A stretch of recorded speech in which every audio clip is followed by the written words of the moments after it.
Hello বন্ধুরা, এই দেখো আজকে আমরা দুজন মিলে একটু বেরিয়ে পড়লাম। বাইরে তো প্রচণ্ড রোদ, তাও বেরিয়ে পড়লাম, একটু বেরোতে হবে। তো কোথায় যাচ্ছি আমরা?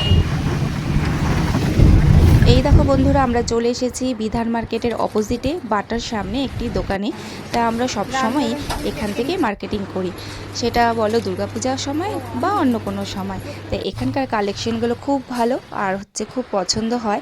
আর সব থেকে বড় কথা হলো একই ছাদের তলায় কিন্তু সব রকমের জিনিস পাওয়া যায়। তাই আমাদের মোটামুটি দেখো কেনাকাটা হয়ে গেছে। এই দেখো বন্ধুরা, আমরা ফিরতে ফিরতে সন্ধে হয়ে গেল। তা কি কি এনেছি পরে তোমাদের সঙ্গে পুরোটা শেয়ার করব। এই দেখো বন্ধুরা, তোমাদেরকে তো বলেছিলাম যে আজকে আমি মার্কেট থেকে কি কি কেনাকাটা করেছি তোমাদের সঙ্গে শেয়ার করব। তা এই দেখো একটা শাড়ি নিয়েছি, কেমন হয়েছে, হলুদ রঙের। তারপরে এই দেখো নাচের যে বলেছিলাম কেনাকাটা করতে যাচ্ছি বৃষ্টির আর অলির জন্য, দুই বোনের জন্য দুটো শাড়ি নিয়েছি। আর এই দেখো গামছা, এই গামছাটা দিয়ে একটা জিনিস বানাবো। কি বানাবো এটা কিন্তু তোমাদের সঙ্গে আমি পরে শেয়ার করব।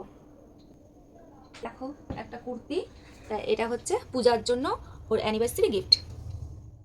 এটা হচ্ছে ছোট যা টুসির জন্য, এটা ওর বার্থডে গিফট। কেমন হয়েছে কালারগুলো তোমরা কিন্তু জানো। এটা নিয়েছি আমার জন্য, এই যে ওড়না।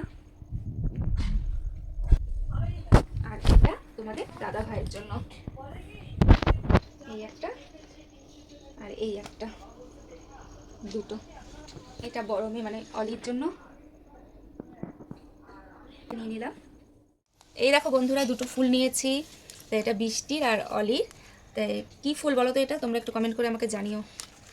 আর সব শেষে ছিল এই যে, খুব পছন্দ হলো কালারটা, তাই নিয়ে নিলাম। আর এটা ছিল দুই বোনের নাকের নথ। তা আজকে কী কী কিনেছি পুরোটাই তোমাদের সঙ্গে আমি শেয়ার করে নিলাম।